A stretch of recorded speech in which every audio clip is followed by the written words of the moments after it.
বিচাৰোঁ আৰু নিৰপেক্ষ তদন্ত হোৱাটো বিচাৰোঁ। কোনেও যাতে ক্ষমতাৰ জোৰ দেখুৱাই আইনৰ হাতৰ পৰা সাৰি যাব নোৱাৰে, সেয়ে আমাৰ আপোনালোক। নমস্কাৰ বন্ধুসকল, জয় আই অসম, জয় জুবিন দা। এই ভিডিঅ'টো শেষলৈ চাব, কাৰণ এই ভিডিঅ'টোত মই দেখাম আমাৰ অসমৰ যিবিলাক ডাঙৰ ডাঙৰ অভিনেতা আছে, শিল্পী সমাজ আছে, সকলোৱে এতিয়া একগোট হৈ কিনে জুবিন দাৰ হৈ মাত মাতাৰ কাৰণে ওলাই আহিছে। আৰু কোনে কি মন্তব্য কৰিলে তাকে দেখাম, আৰু আশা কৰোঁ জুবিন দাই যেন অতি সোনকালে ন্যায় পায়, জুবিন দাৰ লগত সৎ বিচাৰ হয়, তাকেই আশা কৰিছোঁ। জয় আই অসম, জয় জুবিন দা। প্ৰতি মাননীয় মুখ্যমন্ত্ৰী ডক্টৰ হিমন্ত বিশ্ব শৰ্মালৈ আমাৰ শিল্পী সমাজৰ অনুৰোধ, আজি আমি একত্ৰিত হৈছোঁ আমাৰ হিয়াৰ আমঠু জুবিন গাৰ্গৰ ঘৰত, আৰু আমাৰ আটাইৰে এটাই ইচ্ছা, এটাই অন্তৰৰ পৰা আহ্বান, এটাই দাবী যে জুবিন গাৰ্গে ন্যায় পাব লাগে। আৰু আজি যিবোৰ গাফিলতি আমি দেখিবলৈ পাইছোঁ সামাজিক মাধ্যমত, আমাৰ হিয়াৰ আমঠু জুবিন গাৰ্গৰ লগত যিবোৰ ঘটনা হ'ল, তাৰ আমি উচিত তদন্ত হোৱাটো বিচাৰোঁ আৰু নিৰপেক্ষ তদন্ত হোৱাটো বিচাৰোঁ।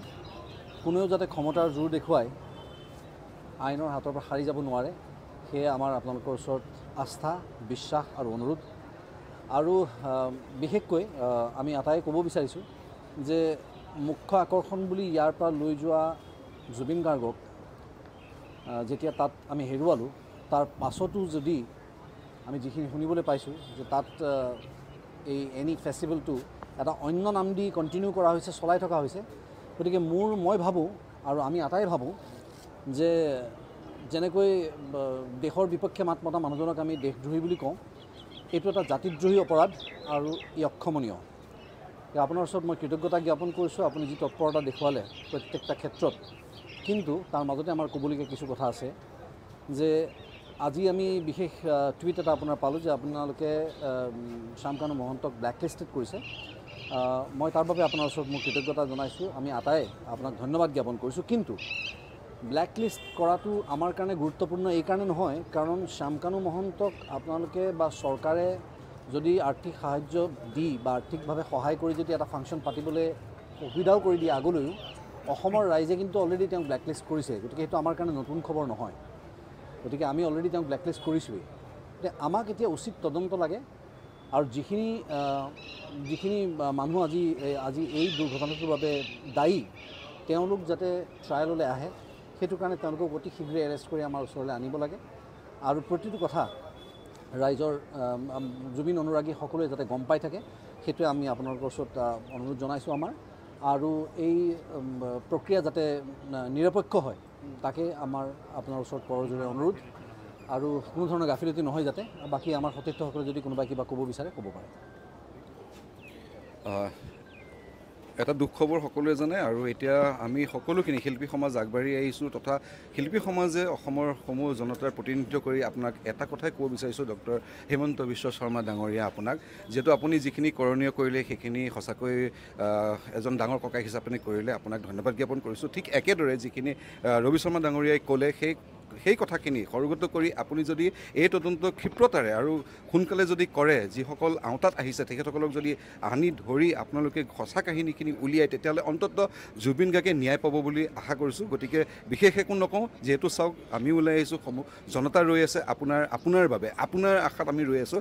আপুনিয়ে হয়তো এই তদন্ত ক্ষিপ্ৰতাৰে কৰি আপোনাৰ তত্বাৱধানত আপুনি গোটেইখিনি উলিয়াই ন্যায় প্ৰদান কৰিব বুলি আমি আশাবাদী। গতিকে আকৌ এবাৰ ক'লোঁ, জুবিন গাৰ্গে ন্যায় পাব লাগে, আৰু ন্যায় পাব লাগে, আৰু ন্যায় পাব লাগে। নমস্কাৰ জনাইছোঁ। মোৰ নাম ভাইলিনা বৰদলৈ। আচলতে মোৰ এটা ব্যক্তিগত এটা এক্সপিৰিয়েঞ্চ মই শ্বেয়াৰ কৰিব বিচাৰিছোঁ। সেই নৰ্থ ইষ্ট ইণ্ডিয়া ফেষ্টিভেলত মই উপস্থিত আছিলোঁ নৃত্যশিল্পী হিচাপে। মোৰ এটা 8জনীয়া দল লৈ পেলাই মই তালৈ গৈছিলোঁ। জুবিন দাৰ যিদিনাখন সেই ঘটনাটো ঘটিছে 19 তাৰিখ, সেইদিনা আমি দুপৰীয়া ভাগত আচলতে ছিংগাপুৰ গৈ পাইছিলোঁ, আৰু একেবাৰে আমি অৱগত নাছিলোঁ যে জুবিন গাৰ্গৰ লগত তেনেকুৱা এটা ঘটনা হৈছে। এটাই কথা মই ক'ব বিচাৰিছোঁ যে দোষীয়ে উচিত শাস্তি পাব লাগে। জুবিন গাৰ্গৰ লগত থকা মানুহখিনিয়ে নিজৰ মুখ খুলিব লাগে, সেই সময়ত কি হৈছিল, জুবিন দাৰ লগত যিখিনি মানুহ আছিলে তেওঁলোকে যদি সঁচাকৈ জুবিন গাৰ্গক ভাল পায়, জুবিন গাৰ্গৰ অনুৰাগী বুলি যদি তেওঁলোকে কয়, তেওঁলোকে মুখখন খোলক। ক্লিপবোৰ অকণকৈ দি আছে, এই ক্লিপকেইটা ছিংগাপুৰত সেইকেইদিন থকা অসমীয়া মানুহকেইজনে দি আছে, যিকেইজন সেই মানে তলত জুবিনক নমাই ওপৰত ৰং চাই থকা মানুহকেইটাৰ কথা কৈছোঁ, যিকেইটাক আমি দেখি আছোঁ হা। আৰু এতিয়া আজি এটা ভিডিঅ' দেখিলোঁ, তাত যোৱাৰ সময়ত জুবিন পূৰা ফ্ৰেছ হা, মানে তাত গৈ পেলাই আৰু তাক বেছিকৈ মদ চদ খুৱাইছে হা, তাক মানে বেহুচ কৰিছে, তাৰপিছতহে পানীত নমাইছে তাক। যিকেইটা মানুহ আজি ব্লেক লিষ্টেড কৰিছে এজনক, সেইবোৰতো ধৰি আনিবই লাগিব। তাৰ লগত এই অসমীয়া 7টা নে 8টা নে সেইকেইটাক লাগে আমাক। তাক ছিংগাপুৰৰ পৰা কেনেবাকৈ মুখ্যমন্ত্ৰী মহোদয়ে ব্যৱস্থা কৰি তাহাঁতক তাৰপৰা উঠাই আনক, ইয়াত তাহাঁতক ৰাখক। আমি ইয়াত যেনেকৈ যি অৱস্থাত আছোঁ সেইকেইটা ইয়াত জেলত থাকিব লাগিব সেইটো অৱস্থাত। মেনেজমেণ্ট জুবিনদাৰ লগত আছিলে, সেই মেনেজমেণ্টৰ কিমান দূৰ মেনেজ কৰিছিলে সেইটো সঁচাকৈ এতিয়া লক্ষণীয় হৈ পৰিছে। একজেক্টলি দৰৱ খোৱা নাই বুলি গম পাইছোঁ। 3 দিন দৰৱ নোখোৱা কামটো কোনে চাব লাগিছিলে? মেনেজাৰে চাব লাগিছিলে।